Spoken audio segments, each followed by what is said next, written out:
Tuhan, tiba saatnya kami mau bawa hati kami untuk terima kebenaran firman-Mu, isi hati-Mu, berbicara bagi setiap kami, ajar diri bentuk setiap kami doa. Kami bukan cuma cakap menjadi pendengar saja, tapi kami boleh cakap menjadi pelaku-pelaku firman Tuhan. Kami doa, kami percaya ketika kami menjadi pelaku firman, segala yang terbaik yang sudah Tuhan sediakan pasti jadi bagian dalam kehidupan setiap kami. Dan kami juga doa, hamba-Mu Tuhan yang percaya menyampaikan firman, urapan-Mu mengalir, sucikan, layakkan tubuh-Mu siwalik kaki salib Tuhan, dengan rasa mohon ampun kelemahan tubuh, Kau yang berikan kekuatan, hamba butuh Kau Tuhan.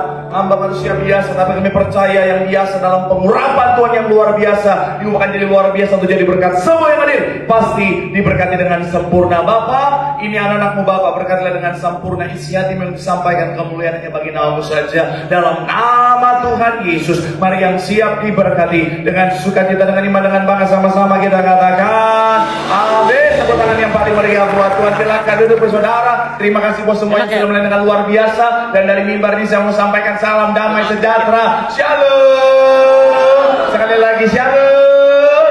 Haleluya, dalam Tuhan ada sukacita. Amin. Dan di mana ada sukacita pasti ada senyuman di wajahnya. Boleh sama-sama berikan senyuman dulu, jumpai kanan kiri berbang belakangmu. Katakan mari bersukacita dalam Tuhan.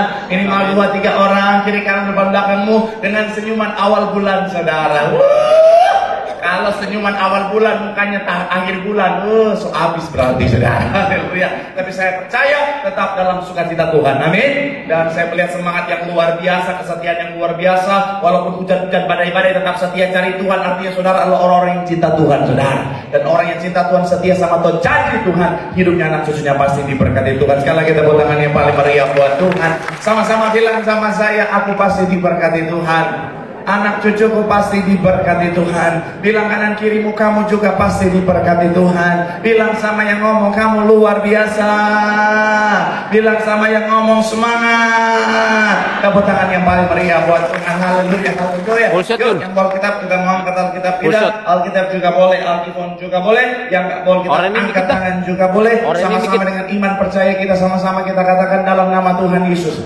Aku percaya Alkitab ini adalah firman Tuhan. Setiap kata kalimatnya sanggup memberkati aku. Dan hari ini aku pasti diubahkan, aku pasti dipulihkan dalam nama Tuhan Yesus. Sama-sama kita katakan amin. Bilangan 6 ayatnya yang ke-24 sampai 26. Sama-sama kita akan baca 3 ayat ini saudara, secara bersama-sama singkat saja saudara. Yuk, sama-sama ayat yang ke-24 sampai 26 yang sudah di sana boleh bilang aku diberkati Tuhan. Sama-sama kita baca 3. Ya, Tuhan memberkati engkau dan melindungi engkau. Tuhan apa? Ayat 26. Tuhan menghadapkan wajahnya kepadamu dan memberi engkau apa? Sekali lagi 3. Ya, Tuhan memberkati engkau dan melindungi engkau. Tuhan menyinari engkau dengan wajahnya dan memberi engkau kasih karunia. Tuhan menghadapkan wajahnya kepadamu dan memberi engkau apa? Damai sejahtera. Demikian doa berkat. Mari kita selesai. Tuhan Yesus memberkati. Enggak ya? Saya mau bilang saudara, ini bicara tentang doa berkat. Sama-sama bilang sama saya, doa berkat. Amin. Saya percaya setiap kita mau diberkati Tuhan. Amin. Apapun profesi kita, apapun latar belakang kita, berapapun usia kita, saudara dan saya percaya punya kesamaan, yaitu apa? Kita mau hidup kita diberkati, pekerjaan kita diberkati, bisnis kita diberkati, anak cucu kita diberkati Tuhan. Dan saya mau bilang saudara, kabar baiknya Tuhan juga mau memberkati kita. Katakan amin. Sama-sama bilang sama saya, aku mau diberkati.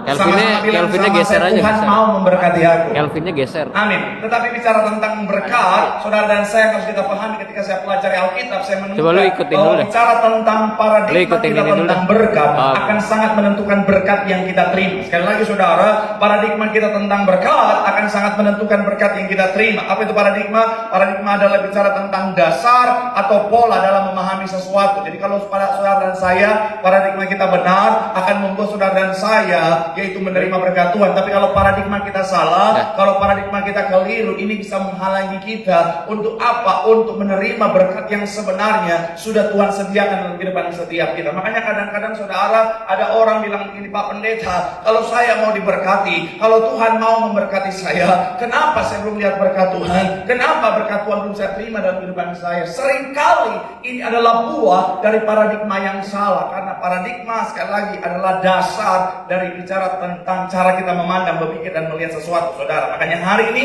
saya akan ajak saudara untuk sama-sama kita akan melihat satu tema khotbah, yaitu bicara tentang paradigma yang benar tentang berkat Tuhan. Sama-sama bilang sama saya paradigma yang benar. Sama-sama bilang sama saya tentang berkat Tuhan. Amin. Doa saya melalui firman Tuhan hari ini, saudara semua yang hadir, kita akan punya paradigma yang benar tentang berkat, sehingga berkat yang sudah Tuhan sediakan menjadi bagian setiap kita. Tepuk tangan dulu yang paling meriah buat Tuhan. Haleluya. So, apa paradigma yang benar tentang berkat Tuhan? Yang pertama saya mencatat di sini, berkat adalah bagian dari rancangan Tuhan. Sama-sama bilang sama saya berkat. Sama-sama bilang sama saya rancangan Tuhan. Yeremia 29 ayat 11. Sama-sama kita baca ayat hafalan yang sering kali kita hafal waktu sekolah minggu. Sama-sama yang sudah di sana boleh bilang, aku diberkati. 3, ya, sebab aku ini mengetahui apa? Mengenai kamu demikianlah firman Tuhan, yaitu rancangan damai sejahtera dan bukan rancangan kecelakaan, untuk memberikan kepadamu hari depan yang penuh dengan, sama-sama bilang sama saya rancangan Tuhan. Sama-sama bilang sama saya rancangan berkat. Ulangan 28 ayat 2. Sama-sama kita baca. Ulangan 28 ayatnya yang kedua. 3. Ya, segala berkat ini akan apa? Datang kepadamu dan menjadi bagianmu jika engkau mendengarkan suara Tuhan. Bagian awal dikatakan apa? Segala berkat ini akan datang kepadamu. Saya mau bilang saudara, Tuhan punya rancangan buat saudara dan saya. Dan rancangan Tuhan adalah salah satu bagiannya adalah berkat Tuhan itu sendiri. Untuk mempermudah, coba kita lihat gambar ini saudara. Jadi ketika saudara dan saya dilahirkan, bahkan dalam Pemazmur mengatakan apa saudara? Sejak dari dalam kandungan saudara dan saya, Tuhan yang membentuk setiap kita. Dan Tuhan sudah menyediakan rancangannya supaya apa? Supaya kita sampai pada tujuan Tuhan dalam kehidupan setiap kita. Nah, dan berkat Tuhan ada dalam bagian rancangan Tuhan. Supaya apa? Melalui berkat Tuhan ini, tujuan Tuhan dalam kehidupan kita tercapai. Sederhananya begini saudara, ketika Tuhan menciptakan saudara dan saya, Tuhan punya tujuan. Misalnya, Tuhan punya tujuan saudara dan saya untuk apa? Memuliakan nama Tuhan. Kehidupan kita menjadi kehidupan yang memuliakan nama Tuhan. Nah, akhirnya apa saudara? Dalam prosesnya, gambarnya boleh munculkan lagi. Dalam prosesnya, belum. Ini orang media ganti ya? Ya, tim saya nggak di atas, ada di atas. Nah, ini dia. Dalam prosesnya, jadi bicara tentang sebelum mencapai tujuan Tuhan, berkat Tuhan kasih, supaya berkat Tuhan itu saudara akan membawa kita mencapai tujuan Tuhan, yaitu apa? Bicara tentang menjadi kemuliaan. Sekali lagi saudara, Tuhan punya rancangan, hidup kita akan menjadi kemuliaan bagi Tuhan. Jadi dalam proses rancangannya, Tuhan kasih berkat, supaya melalui berkat yang kita miliki itu nama Tuhan dipermuliakan. Katakan amin. Tuhan punya rancangan, saudara dan saya, tujuan Tuhan, gambarnya lagi, bicara tentang yaitu apa? Untuk supaya saudara dan saya, misalnya hidup kita adalah bicara tentang menjadi berkat bagi banyak orang. Nah, akhirnya dalam rancangan itu, Tuhan sertakan berkat Tuhan, supaya tujuan Tuhan tercapai, yaitu apa? Hidup kita menjadi berkat bagi banyak orang. Sekali lagi saya mau bilang saudara, berkat adalah bagian dari rancangan Tuhan. Sama-sama bilang sama saya, bagian rancangan Tuhan. Jadi ketika kita memahami ini saudara, anak Tuhan jangan anti berkat. Sama-sama bilang sama saya, jangan anti berkat. Karena banyak orang Kristen anti berkat. Kalau pendeta bicara berkat, langsung dibilang ini pendeta sesat, ini pendeta. Bicara berkat, ini pendeta sesat, ini pendeta. Kenapa? Karena banyak orang Kristen zaman sekarang mulai berpikir bahwa apa? Kalau bicara tentang berkat itu duniawi. Kalau bicara tentang berkat itu satu hal yang buruk. Harus menderita katanya saudara. Saya mau bilang saudara, jadi orang Kristen masih kurang menderitanya. Shalom Cidahu. Saya mau bilang sekali lagi saudara, bicara tentang berkat bukan satu hal yang buruk. Pak, tapi kan ada orang Pak jadi sombong gara-gara berkat. Bukan orang jadi sombong gara-gara berkat. Seringkali dia memang udah sombong dari awalnya. Cuma belum kaya aja, makanya belum sombong. Ketika udah diberkati baru sombongnya minta ampun. Pak, ada orang jadi arogan Pak gara-gara berkat, bukan berkat yang merubah dia. Memang dari awal dia udah arogan. Cuman gara-gara belum sukses aja, makanya belum arogan. Shalom. Makanya saya pernah baca satu buku saudara, satu quote yang bilang begini, uang itu tidak merubah seseorang, uang itu menegaskan sifat seseorang saudara. Shhh, apa ini? Ada roh ular di sini atau bagaimana? Tapi memang betul kan? Orang sebenarnya kalau saudara lihat awalnya rendah hati, kadang-kadang cuma gara-gara dia belum diberkati aja. Kalau dia memang sombong dari awal, saudara tinggal tunggu waktunya. Makanya aku bilang begini kan saudara, untuk melihat aslinya seseorang, kasih dia uang dan jabatan saudara. Aslinya muncul saudara. Kalau dia belum ada apa-apa, ya pantas kalau dia. Coba kalau udah sukses, udah kaya, udah berani, bukan cuma dagu diangkat lubang hidung ke langit. Saya mau bilang sekali lagi saudara, berkat itu sifatnya netral saudara. Makanya yang pertama sama-sama bilang sama saya, jangan anti berkat. Yang kedua, masih dalam poin yang pertama, jangan anti proses. Kenapa? Karena bicara tentang berkat Tuhan, itu adalah bagian dari proses Tuhan untuk mencapai tujuan Tuhan. Dan seringkali sebelum sampai pada berkat Tuhan, ada proses yang harus kita lewati. Ada banyak orang mau berkatnya, nggak mau prosesnya. Shalom. Ada banyak orang kalau bicara tentang berkat, amin, biar bangun semuanya. Tapi di sini nggak ada yang latah ya. Tadi di setapan sebelumnya ada yang masuk, saya tunggu di sini nggak ada. Saya mau bilang ya, kalau yang wanita-wanita kalau kau datang sama gebetan terus tiba-tiba dia ayam, hati-hati. Hati-hati. Seumur hidup itu lama loh. Saya juga latah, tapi saya kalau ayam. Saya mau bilang sekali lagi saudara ya, sampai di mana Mas? Sampai di ayam. Nah, saudara, saya mau bilang ada banyak orang mau berkatnya tapi nggak mau prosesnya. Kalau doa berkat, gimana? Diberkati loh. Kalau lagu yang kiranya Engkau memberkati aku dan memperluas. Orang di samping, terlalu semangat. Tapi ketika disuruh, prosesnya siap. Nanti ya, mana ya? Ada banyak orang mau berkatnya Yusuf, betul ya? Dianggap jadi orang yang luar biasa dalam perantauannya, saudara. Jadi orang nomor 2 di Mesir, Perdana Menteri, raja nomor 2 di Mesir. Tapi saya mau bilang saudara, gak banyak orang mau siap untuk terima prosesnya Yusuf, saudara. Iya kan? Proses Yusuf gak mudah loh, saudara. Dijual, jadi budak, diperanakan bayi dan mati, saudara. Udah kerja bener-bener, difitnah sama tante gatel itu, saudara. Saya mau bilang ya, kadang-kadang dalam hidup lebih baik kita ditempeleng orang daripada kita difitnah orang, saudara. Iya kan? Kadang-kadang fitnah itu lebih kejam daripada fitnah, saudara. Sakitnya luar biasa, kadang-kadang hidup kita kadang-kadang bisa hancur gara-gara fitnahan orang, saudara. Saya pernah difitnah, saudara. Tuhan, jemaat yang sering datang minta doa sama saya. Dia bilang sama keluarganya, saya mau mencari dia. Datang minta doa, bilang ke keluarganya, iya saya sama pacaran. Dia telepon aku, dia tunjukin ke keluarganya, ada tulisan saya, pendeta Marcel. Ternyata dari handphone dia yang satu, dia telepon handphonenya sendiri. Tuhan Yesus, keluarganya udah awalnya keluarganya ragu katanya. Jadi keluarganya datang sama saya cerita, akhirnya mereka cerita. Awalnya mereka ragu, tapi mereka bilang, tapi kan Pak, betul tidak ada perkara yang mustahil katanya saya. Tuhan Yesus, Tuhan Yesus, sesak nafas. Tuhan, yang paling saya deg-degan, dia bilang ke keluarganya, iya, mereka masuk undang aku ke hotel, dia sebut nama hotelnya, kamar nomor 7, darah Yesus, kamar nomor 7, darah Yesus. Tapi akhirnya keluarganya datang minta maaf, bilang Pak, ya, hampir hancur hidup saya. Saya bilang, saudara, fitnah itu lebih kejam daripada fitnah, saudara. Ya, sekali lagi saya mau bilang, saudara, ada banyak orang mau berkatnya Yesus, tapi nggak mau prosesnya. Ada banyak orang mau berkatnya Daud, tapi ketika lihat prosesnya, nggak banyak orang mau, saudara. Ada banyak orang pengen jadi seperti gembala sidang kita, saudara, diberkati Tuhan luar biasa, dipakai Tuhan luar biasa. Tapi pertanyaan saya, mau nggak bayar harga, saudara?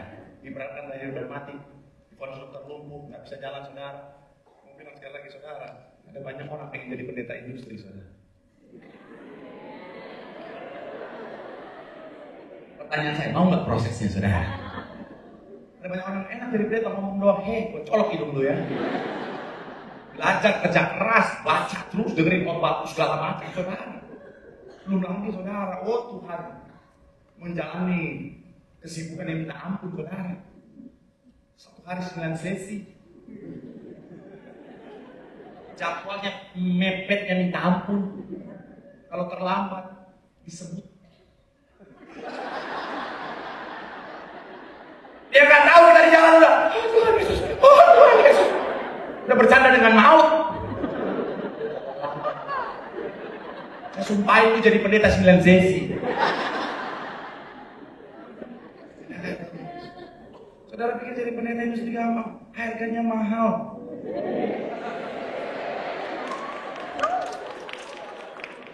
Contohnya kemarin diundang ke TV One. Jangan dulu, dengar dulu ceritanya. Saya dihubungi sama tim saya. Tim saya bilang, Kak, kita ada undangan. Dari mana? Dari TV One, Kak.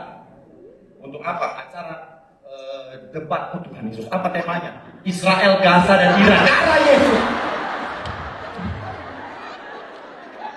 Kenapa temanya itu? Tapi kan namanya hamba Tuhan, Tuhan harus jadi decision maker dalam kehidupan saya. Jadi saya oke, saya doa dulu. Saya bilang, Tuhan, kalau Tuhan berkenan, Tuhan kasih damai sejahtera. Ini habis doa damai sejahtera loh. Tapi kan tetap temanya Gaza, Israel, Iran, darah Yesus. Saya bilang, Tuhan, tanya ibu gembala dulu. Tuhan. Saya cek ibu gembala, saya bilang, Tuhan, ibu gembala itu adalah tanda dari Tuhan. Kalau ibu bilang iya, saya maju. Kalau tidak, artinya tidak. Dalam hati saya, semoga ibu makasih. Kan temanya Gaza ini, Gaza, saudara. Israel, bom perang darah Yesus. Saya chat ibu, shalom ibu. Izin Marcel dapat undangan dari sini. Ibu balasnya, oke Marcel, nggak apa-apa. Oh darah Yesus. Kalau saya ibu mau membawa saya dalam percobaan atau bagaimana ini? Oh Tuhan Yesus. Oh Tuhan. Cuma karena udah minta tanda Tuhan, itu berangkat saudara. Sampai di sana Tuhan Yesus. Yang pertama ini dosen UI, salah satu guru besar UI kayaknya saudara. Terus dia itu salah satu yang bicara tentang sangat ahli dalam bidang hubungan internasional. Yang satu pakar sejarah Timur Tengah, Tuhan Yesus. Yang satu aktivis Gaza, namanya aja ada Gaza di belakang saudara. Yang satu Ibu Monik pro Israel, udara Yesus. Terus saya pendeta Marcel, oh Tuhan Yesus. Oh Tuhan, mereka panggung. Makanya saya bilang, saya kalau tahu begini lebih baik saya jadi MC aja kalau begini. Lebih tenang, salah ngomong bahaya loh saudara. Ada jemaat yang saya, Pak, Bapak yang di sana, kami yang deg-degan. Saya balas, sama. Saya mau bilang sekali lagi saudara, ada banyak orang mau hasilnya, mau berkatnya, nggak mau prosesnya. Saya mau bilang saudara, jangan anti proses, amin. Karena semua adalah bagian dari rancangan Tuhan. Bilang sama kanan kirimu, berkat bagian dari rancangan Tuhan. Bilang sama ngomong rancangan Tuhan, pasti untuk kebaikan. Tepuk tangan yang paling meriah buat Tuhan. Haleluya. Yang kedua saudara, apa paradigma yang benar tentang berkat Tuhan? Yang kedua, berkat yang terbaik datangnya dari Tuhan. Sama-sama bilang sama saya, berkat yang terbaik. Sama-sama bilang sama saya, datangnya dari Tuhan. Yohanes 10 ayat 10, sama-sama kita baca. Yuk, yang sudah di sana boleh bilang, aku diberkati. 3, ya, pencuri datang hanya apa? Aku datang supaya dan mempunyainya dalam segala apa? Kalimat terakhir, dan mempunyainya dalam segala kelimpahan. Bahasa aslinya adalah perisos, artinya over and above, artinya berlebih atau berlimpah-limpah. Makanya dalam terjemahan yang lain, contohnya TSI bilang begini saudara, yaitu hidup yang penuh berkat. Dalam terjemahan lama lebih spesifik bilang begini, aku datang supaya domba itu memperoleh kehidupan dengan berkelimpahan. Ibarat seorang bicara tentang seorang gembala ketika dia menyediakan untuk domba-dombanya selalu lebih daripada apa yang dibutuhkan domba-dombanya supaya dombanya nggak kelaparan, saudara. Dan saya mau bilang itulah berkat yang sudah Tuhan sediakan untuk saudara dan saya, berkat yang terbaik, berkat yang berkelimpahan, katakan amin. Dan kita harus ingat ketika bicara tentang berkat yang terbaik, sama-sama bilang sama saya, hanya datang dari Tuhan. Pertanyaan saya, iblis bisa kasih berkat nggak? Santai dong. Kayak dari suara-suaranya bisa. Kayak udah pernah ke Gunung Kawi gitu saudara. Saya mau bilang saudara, iblis bisa kasih berkat Tapi sebenarnya saya bilang saudara, bukanlah berkat yang sesungguhnya, tetapi perangkap yang dia repackage, yang dia bungkus kembali, seakan-akan sepertinya berkat. Karena apa yang iblis kasih sebenarnya adalah jebakan. Tujuannya seperti Alkitab bilang apa? Untuk membunuh dan membinasakan saudara dan saya. Saya di kolam baptisan saudara banyak alami saudara kesaksian, di mana satu keluarga, contoh saudara, satu keluarga mereka punya lima bersaudara, semuanya lima-limanya kehidupannya hancur semuanya. Padahal orang tuanya sangat amat ekstra super kaya luar biasa. Dan akhirnya apa? Ketika mereka mau terbuka sama kami hamba Tuhan, dia bilang dulu iya Pak, karena dulu papa mama kaya raya karena mereka selalu ke Gunung Kawi katanya saudara. Saya mau bilang akhirnya apa? Lima anak-anaknya hidupnya hancur semuanya. Ternyata jadi tumbal apa yang lainnya Tuhan. Saya mau bilang sekali lagi saudara, iblis itu kasihnya sedikit, mintanya banyak. Iblis bisa bikin orang tampaknya sukses, tampak berhasil, tapi kehancuran akan menanti orang itu, saudara. Saya kemarin diminta untuk mendoakan salah satu pabrik kalau masalah daerah Cikupa, saudara. Udah dikirim rundownnya, ibadah, kumpungan, pengurapan. Saya berangkat ke sana sama tim saya, saudara. Sampai di sana kita ibadah, kumpungan, habis itu pengurapan. Keliling bersama dengan tim, bersama dengan owner dan beberapa orang yang lain. Kita keliling, saudara. Terus dalam pengurapan itu, saudara, Tuhan target saya akan damai sejahtera seperti nggak nyaman, saudara. Terus saya doa, target saya kasih tahu sama mereka, jangan izinkan hal-hal yang tidak berkenan di hadapanku untuk dibawa masuk ke area ini, karena itu mengandung kutuk, akan menghalangi berkat mereka. Saya kasih tahu seperti apa yang Tuhan taruh di hati. Saya bilang jangan bawa apapun, bentuk apapun yang tidak berkenan di hadapan Tuhan, karena bisa membawa kutuk buat tempat ini.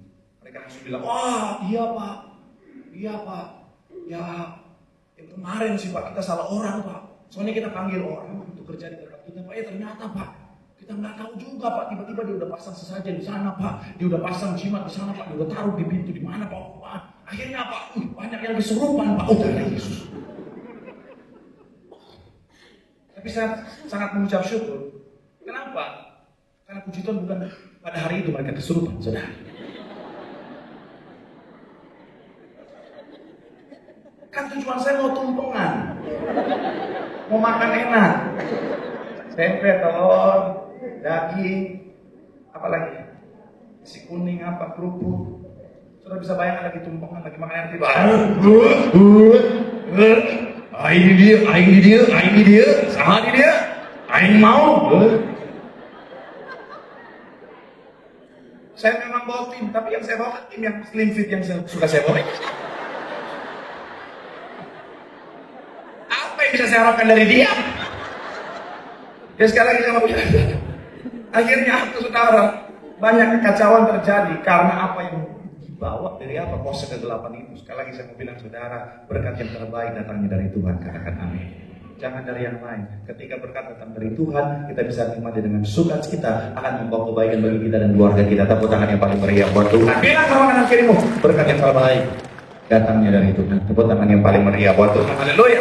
Saya punya 4 poin, Imam Musik saya ulangi di poin yang ketiga. Kita lihat dulu poin yang kedua, saudara, quotes-nya Charles Spurgeon. Dia bilang begini, berkat yang sejati adalah yang turun dari atas, dari Bapa segala terang. Setiap pemberian yang baik dan setiap anugerah yang sempurna datangnya dari Tuhan. Yang percaya boleh berikan sekali kita tepuk tangan yang paling meriah.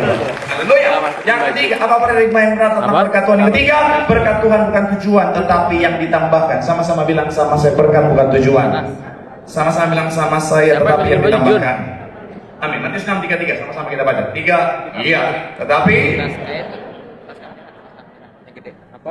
maka semuanya akan apa? Bagian awal dikatakan apa? Tetapi carilah dahulu kerajaan Allah dan kebenarannya, maka apa? Sama-sama bilang sama saya, Tuhan yang utama.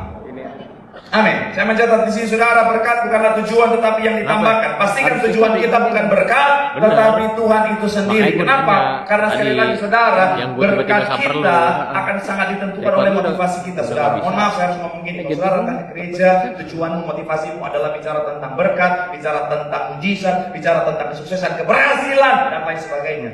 Bisa-bisa kau pulang gak bawa apa-apa. Saya percaya saudara bisa merespon ini, memahami ini dengan kerewasan rohani. Sekali lagi ya, kalau saudara ke tempat ini bawa berkat.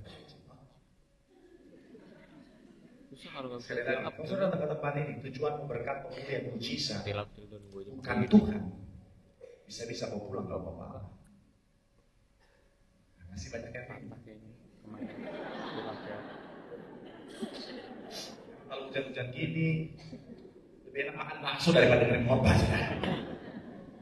Karena gini, pernah nggak saudara ketemu sama orang, tetapi orang itu ketemu saudara nggak tulus, tetapi ada udang di balik bawah. Pernah nggak saudara? Datang, ternyata ujung-ujungnya ada maunya. Jawabannya tuh ini parah. Awalnya datang, brother, sister. Lu mau sekalian turun maksudnya ini? Iya, gue mau ngambil baterai. Ujung-ujungnya. Mobil baterai apa nih? FS30. Iya, orang Habis sudah saudara. dengkul, pinjam duit itu saudara. Saya kan pernah cari bahasa tubuh saudara. Orang kalau tahu dia Emang dari tadi deh ketawa-tawa pinjam deh. dulu 100 gitu aja. Udah gak ada beban soalnya dia. Kalau saudara Udah gak ada mau beban dimanfaatkan dia. sama Udah masuk orang, kesel. sama saudara cuma karena ada butuhnya, ada maunya. Dia Saudara diterima. senang nggak? Kan udah masuk Enggak kan ya? Jun? Tapi kenapa seringkali kita gitu sama Tuhan? Maaf ya, ada banyak orang datang ke gereja bukan cari Tuhannya, cari berkatnya, cari mujizatnya, cari yang ditambahkan, bukan cari apa-apa Tuhannya. ya. Jadi ketika dia datang, Tuhannya dia lupakan. Kalau lagi, maaf ya, kalau lagi butuh,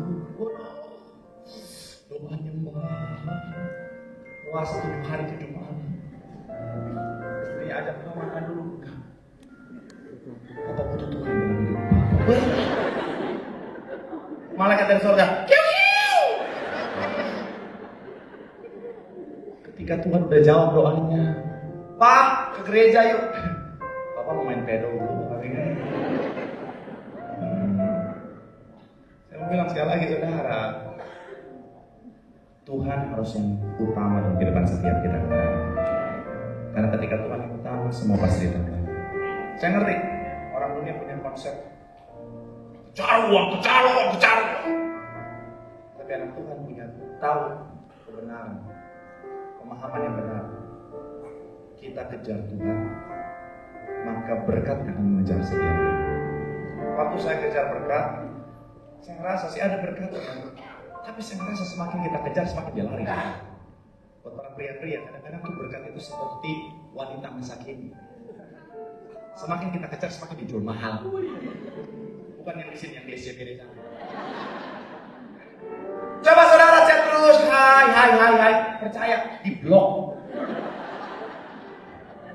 Tapi coba selama kau chat, habis itu kau hilang. 2 hari ya. Dia akan nyari, kok kamu nggak chat aku sih? Tujuan kamu deketin aku apa sih? Gak ada pendeta ngajarin saya tuh, gak ada kerjaan gitu. Jadi sekali lagi, enakan mana? Dikejar berkat atau mengejar berkat? Yes. Saya sekarang, saya bukan orang kaya ya. Kalau sebelum saya kaya, saya aminkan itu saudara. Tapi saya ngerasa Besok banget saya kejar Tuhan. Berkat kejar saya. Saya jadi pendeta ya. Dikejar berkat. Yoi. Saya lagi jalan, Langsung. sudah jatuh pada tiba-tiba. Baru Ada suara, masuk lagi. saya lihat ada ibu-ibu bawa 2 kantong makanan. Pak Pendeta!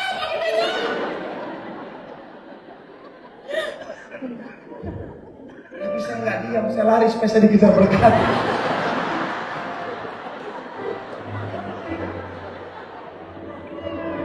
Gimana ide saya? Kejar Tuhan, semuanya pasti ditambahkan dalam hidup. Buat tangan yang paling meriah buat Tuhan. Billy Graham bilang begini saudara, jangan kejar berkat, kejarlah sang pemberi berkat. Ketika kita mengenal dia, berkatnya itu akan mengikuti setiap kita. Sekali lagi tepuk tangan yang paling meriah buat Tuhan. Yang terakhir, singkat saja saudara. Apa para yang benar tentang berkat Tuhan? Berkat Tuhan tidak akan pernah tertukar. Sama-sama bilang sama saya, berkat Tuhan tak pernah tertukar. Ayat terakhir, ayat 17 dalam Yakobus 1. 3 ya. Setiap datang dari atas, diturunkan Bapa segala terang. Padanya tidak ada apa?